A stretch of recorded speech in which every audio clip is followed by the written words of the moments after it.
Com quantas palavras se faz uma história?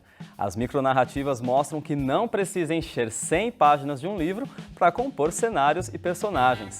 Um formato que ganha mais força graças à internet. As micronarrativas são uma possibilidade que a rede mundial de computadores trouxe para a literatura. Em meio a blogs, microblogs e redes sociais, a internet evidenciou novas formas de escrever usando a linguagem dinâmica dos sites. E é sobre tudo isso que a gente conversa agora aqui no Artefato.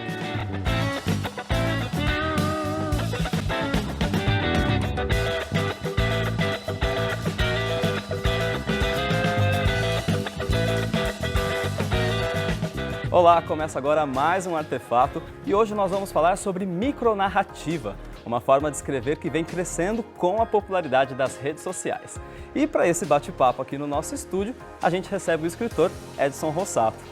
Edson, muito obrigado pela sua presença aqui. Eu que agradeço. Por ter se deslocado de São Paulo até Bauru, né? Pela quarta vez? É, a quarta vez já estou pensando em fazer a ponte aérea toda vez que vocês precisarem, estou por aqui. Já virou cliente da cidade. Isso, já. sempre. Bom, o Edson ele é autor do livro 100 Toques Cravados, que traz 500 pequenas histórias contadas através das micronarrativas. Então, vamos conhecer um pouco mais sobre ele. Eu sou um contador de histórias, não importa qual é a mídia. Às vezes eu uso a micronarrativa, né? Eu uso a palavra, às vezes eu uso o roteiro de histórias em quadrinhos. Algumas vezes eu tento utilizar a linguagem do teatro. E eu comecei a escrever desde pequeno, quando eu comecei a contar muitas mentiras. Eu mentia bastante e aí eu resolvi canalizar isso em história. E hoje eu tenho essa especialidade de escrever micronarrativas. Eu escrevo histórias com exatamente 100 caracteres, contando os espaços e pontuações, e todas elas dizem respeito ao cotidiano. O cotidiano é retratado nessas micronarrativas. Também sou cronista, escrevo crônicas bem-humoradas sobre o universo feminino na visão de um homem, que no caso sou eu.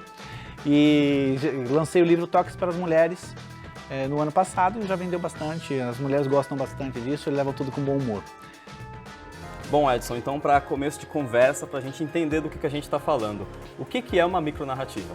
Micronarrativas são pequenas histórias que têm começo, meio e fim e que trazem algum tipo de...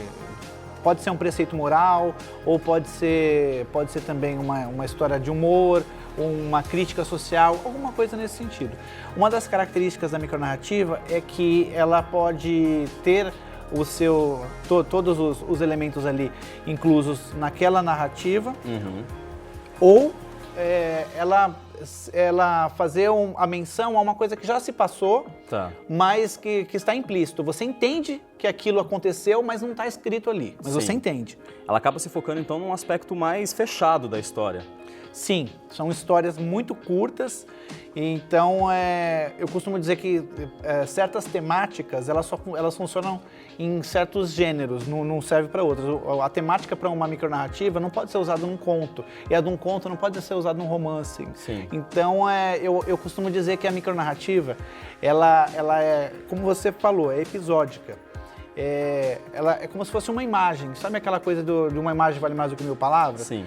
Então é mais ou menos isso, é como se fosse uma foto, um episódio, alguma coisa muito única ali. Sim. Eu costumo dizer que se a crônica é um retrato do cotidiano, a micronarrativa é a sua foto 3x4.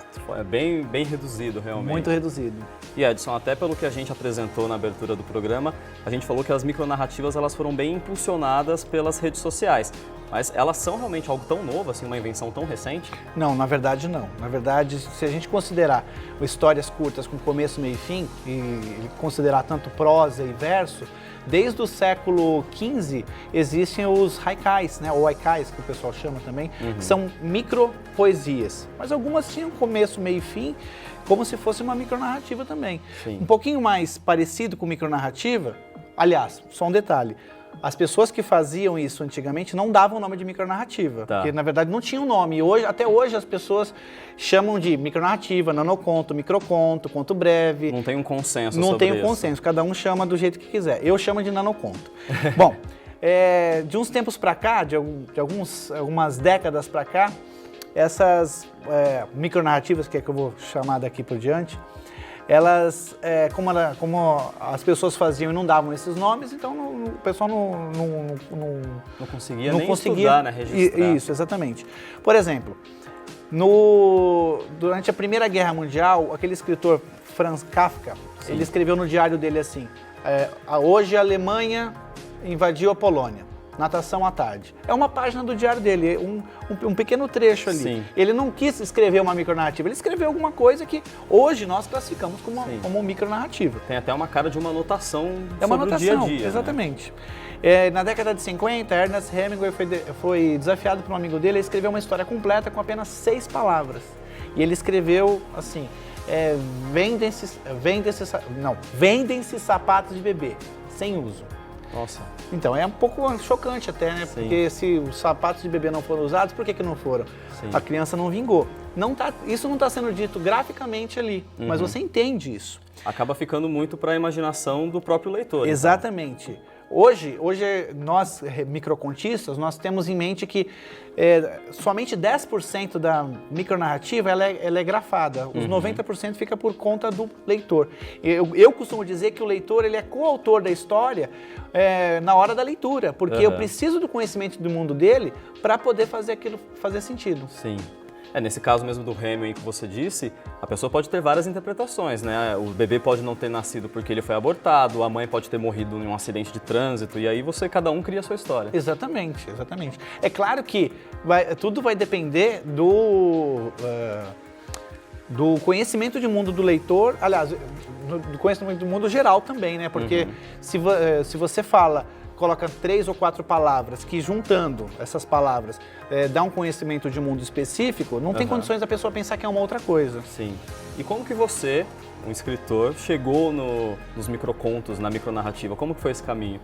2 motivos. Primeiro, que eu não tenho muita paciência para escrever coisa muito longa. Segundo, porque eu sou roteirista de histórias em quadrinhos, eu tenho muito contato com amigos que são desenhistas. Tá. E eu sou louco para fazer histórias tirinhas, com 3 quadrinhos. Sim. Só que os meus personagens desenhados, eles todos pareciam aquele dinossauro rosa, aquele Barney, né? Horrível, horrível. Falei, bom, eu não sei desenhar, mas eu sei escrever. Será que eu consigo escrever uma história com menor número de palavras? Sim. Eu escrevi, a primeira história deu 98 caracteres. E eu tenho uma espécie de toque para números redondos, para números quebrados, muito próximos de números redondos. De 98 para 100, dá para eu poder mudar alguma coisa aqui. Claro. Mudei uma palavra aqui, outra ali, deu 100. Poxa vida, 100? Eu acho que eu vou fazer um outro. Fiz 1, 2, 3, 100, 500, hoje eu tô com 700. Caramba! Eu lancei esse livro, 100 Toques Cravados, com 500 micronarrativas. Detalhe, todas têm exatamente 100 toques cravados, 100 caracteres. Justifica o título do livro. Exatamente.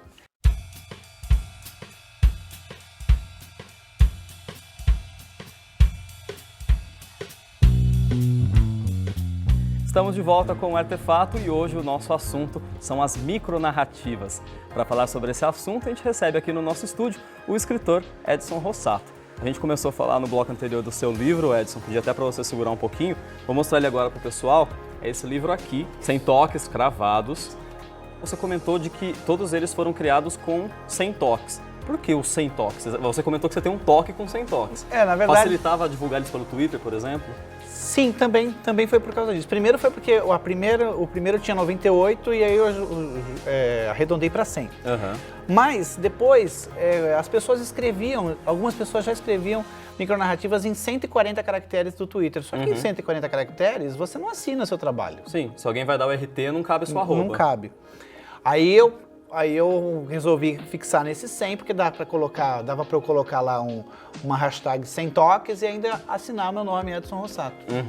Deixa eu só mostrar para você uma coisa. No bloco anterior eu não consegui lembrar de uma micronarrativa que eu pudesse mostrar para vocês, que muitas vezes ela já começa no meio da ação, a micronarrativa. Então, por exemplo, aqui, eu vou ler uma. Na carta psicografada. Mãe, por favor, nunca mais coloca água sanitária na garrafa PET de Guaraná. Essa é uma micronarrativa. Então, o que você imagina quando você termina de ler?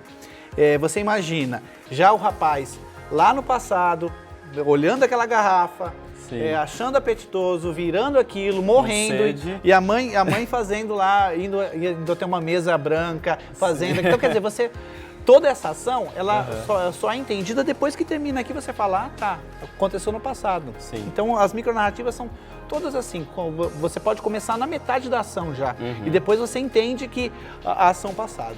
Além Tô te devolvendo.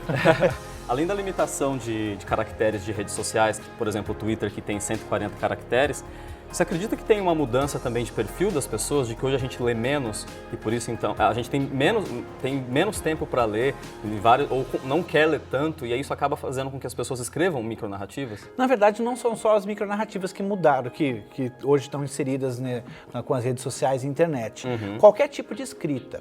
Hoje, eu gosto muito da revista Super Interessante. Sim. Eu assino há anos e anos. Eu percebi de uns anos para cá que os parágrafos estão ficando menores. Tá. As ideias estão ficando mais concisas também em textos mais longos. Sim. Hoje nós temos um perfil de pessoas que acham que não tem tempo para ler. Por isso que o Twitter e o Facebook, eles têm, de uma forma... O Twitter é obrigatório você escrever pouco mesmo. Sim. Ali. O Facebook não, você tem lá, acho que você pode escrever até 1000, acho que 1000 caracteres ou um pouco mais. Eles sempre ali. costumam aumentar o limite, porque Isso. o povo começa a escrever mais. Mas você, até por conta da efemeridade das coisas que você posta ali, você tem que colocar de uma forma que as pessoas leiam. Quem escreve quer ser lido, não importa o quê. Sim. Quem escreve quer ser lido. Então você vai escrever da forma mais concisa possível para ficar lá no mural, né, no mural da pessoa, e a pessoa poder ler. Então eu acho que essa efemeridade das ideias, e tudo muito rápido, tudo muito o imediatismo, Sim. faz com que essas ideias mais concisas, elas acabam prevalecendo em relação aos textos mais longos. E detalhe, hoje em dia se privilegia as ideias mais concisas também em romances. Sim. Tem pessoas que escrevem, vão escrevendo, escreve. Quando terminam de escrever, tá pronto. Não, você tem que ter uma releitura daquilo e Sim. diminuir da forma que aquilo seja o mais próximo possível da clareza mesmo. Da clareza, né? E também de não faltar nem sobrar.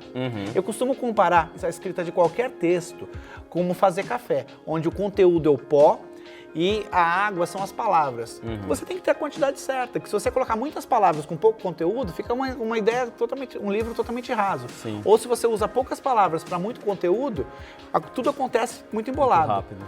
Então tem autores que escrevem livros com 600 páginas, que se eu fosse pegar para fazer a edição desse livro, talvez eu escreveria com 400 ou não 500. necessariamente viraria uma micronarrativa, mas Não, você de diminuiria. forma alguma. Às vezes você consegue transformar 3, 4 linhas em apenas 2 ou 1,5. Sim. Tem uma frase muito importante do Thomas Jefferson, o presidente americano. Ele dizia assim, o mais valioso de todos os talentos é o de nunca usar 2 palavras quando uma basta. Então é mais ou menos isso que funciona. E a gente, aproveitando que a gente comentou sobre o comportamento na internet, nas redes sociais, com essa possibilidade de blogs, de Facebook, de Twitter, todo mundo escreve e todo mundo virou micronarrador hoje em dia, né?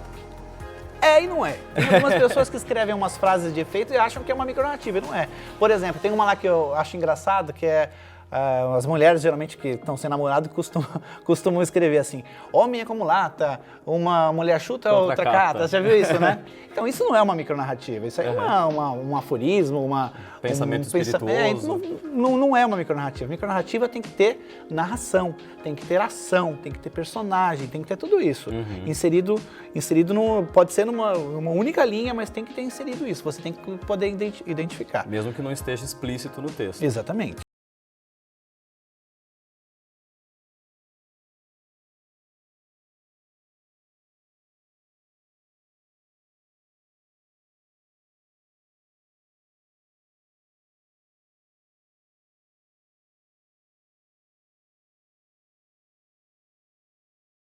Volta com o último bloco do Artefato e hoje a gente fala sobre micronarrativas. Nosso convidado aqui no estúdio é o Edson Rossato, que é escritor. Edson, a gente comentou bastante já sobre micronarrativa, já mostramos vários dos microcontos que você criou. Teve alguns deles, inclusive, que foram adaptados para audiovisual, né? Sim. 4 deles para micrometragens e 12 para animações. E como que você vê essa adaptação? De alguma forma, acredito que eles vão criar até um novo formato também de micrometragem também, né? Eu fiz uma parceria aqui com o pessoal da Unesp para uma oficina que eles tinham que produzir uma micrometragem baseada numa micronarrativa minha. Como a minha micronarrativa tem exatamente 100 caracteres, eu sugeri que essa micrometragem tivesse 100 segundos. Então ficou... 100 segundos cravados. Exatamente. E eles fizeram bem, eu gostei bastante. E também tiveram algumas micronarrativas que foram adaptadas no metrô em São Paulo, né? Isso, dentro do metrô de São Paulo tem uma TV Minuto, eles chamam de TV Minuto, que fica passando algumas coisas lá, e aí eles pegaram 12 micronarrativas minhas e fizeram uma animação e passava lá. A pessoa estava indo lá pro trabalho, lá, segurando nas barras, de repente passava, olhava, que legal. Uma mostra de que todo formato tem capacidade para ser adaptado para outra linguagem. Sim, tem sim. Edson, agora aproveitando e entrando numa parte prática, para quem em casa quer escrever micronarrativas, por tudo que a gente falou até agora, parece que o principal objetivo para escrever é ser conciso. Muito. Você tem que... Isso não só micronarrativa, qualquer coisa. Você escreve uma primeira vez o que você quer escrever, você pega aquilo e coloca numa gaveta. É a melhor dica que eu posso dar. Porque quando você acabou de escrever e você vai ler de novo, o seu cérebro ele vai completar qualquer lacuna daquilo que você está lendo. Porque você Até tá lendo... palavras faltantes ele vai achar que tem. Exatamente, é aquilo. Ele vai completar as lacunas porque você está lendo com os olhos de um escritor. Se você deixa lá uns 2, 3 dias, você vai esquecendo algumas coisas, aí quando você for ler de novo, você vai ler com olhos do leitor, e você vai ler e vai falar, nossa, como é que eu pude deixar faltar isso aqui? Isso para qualquer texto. Para micronarrativa, tem algumas dicas. Primeiro, qualquer micronarrativa tem que ter ação, tem que ter algum tipo de ação. Não pode ser aquilo que eu falei, aforismo, não pode ser uma frase bonitinha que não quer dizer nada. Frase de efeito apenas. Não pode. Segundo, geralmente a gente começa com uma ideia e termina com outra, porque aí tem uma quebra de expectativa. Então, por exemplo, tem uma micronarrativa que eu gosto assim, ó, escreveu uma longa carta de amor, depois envelopou, pôs o seguinte endereço, céu ao lado de Deus. Esse céu ao lado de Deus, você imagina, você começa pensando que ele vai escrever uma carta de amor para uma pessoa e tal. Realmente, no final você vê que é para uma pessoa, mas é uma pessoa que não está mais entre nós. Então essa quebra de expectativa com o finalzinho funciona muito bem. Um elemento surpresa sempre funciona. Uma outra coisa é você tentar ao máximo evitar repetições, porque numa frase tão curta, você colocar a palavra gostava de tal coisa e gostava de não sei o quê. Você colocou 2 palavras iguais, não precisa, tenta usar um sinônimo ali para ficar uma leitura gostosa, porque é muito curtinho aquilo, né? E tudo pode gerar uma micronarrativa, né? Fiquei sabendo que na sua viagem para cá você criou 4 microcontos. Vim para cá. Dentro do metrô eu vi um homem lendo o jornal e aí escrevi alguma coisa que... Mais ou menos assim a ideia, mais ou menos assim, que gostava de ler jornal todas as manhãs ele gostava de ler jornal todas as manhãs no metrô. Então ele e todos os que ficavam por cima do seu ombro, né, ficavam bem informados todos os dias, né? É mais ou menos isso. É aquela coisa do cotidiano que eu falei, né? Você capturar um instante em palavras. Então você imagina aquilo, né? Ele lendo e a pessoa lendo pelo ombro dele também, por cima. Então é assim, eu costumo pegar um caderninho preto, dizem que é Moleskine, mas não é só genérico. Eu sento numa cafeteria e fico olhando o movimento. Teve uma vez que eu vi uma moça passando e ela tinha uma tatuagem muito engraçada na panturrilha. Aquele símbolo de play numa perna e na outra aquele símbolo de pause. Eu fiquei olhando aquilo e falei, não, que coisa engraçada. Aí eu fiquei imaginando. E eu escrevi a seguinte micronarrativa. Tatuou play na perna esquerda, pause na direita. Vivia mancando. Então é aquela coisa de você olhar uma coisa no cotidiano e ver como aquilo pode funcionar dentro da arte, né? Uma pessoa, digamos assim, todo artista, seja ele um escultor, seja ele um pintor, seja ele um escritor, qualquer um, ele vê o mundo de uma forma diferente. Um outro tipo de pessoa olharia essas tatuagens, legal. A gente vai um pouquinho além. E me parece, pelo que até os exemplos que a gente usou ao longo do programa, de que a micronarrativa se dá muito bem com humor, né? Sim, bastante. Com humor é legal. Eu gosto de usar bastante humor. Eu só não acho legal, mais uma dica, usar micronarrativa só com diálogos no humor, porque senão parece anedota. Parece piadinha. Né? Isso, aí ele perde um pouquinho da graça. Né? Então é uma dica, não use muito isso. Você atualmente já está trabalhando com um projeto novo, que você comentou que você tem a vontade de escrever uma novela usando a estrutura de um seriado de TV. Isso, eu gosto muito. Estou escrevendo já. É um romance que tem 24 capítulos. Por que 24?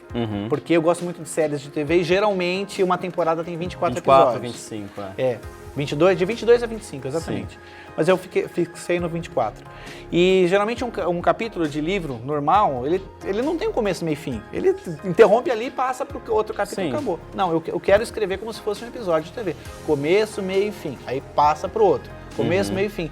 Eu quero dar para o leitor pequenas doses de fim. Sim. E aí e dar vontade para ele ir pro próximo. É aquela coisa, você tem 5 mistérios ali naquele episódio. Você resolve 4 deles, deixa um pro próximo. E assim vai.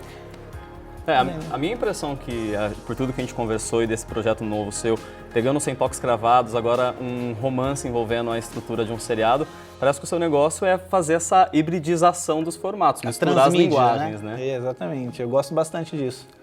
Bom, Edson, queria muito agradecer a sua presença aqui com a gente no Artefato e, por favor, volte para falar sobre esse romance novo com a gente.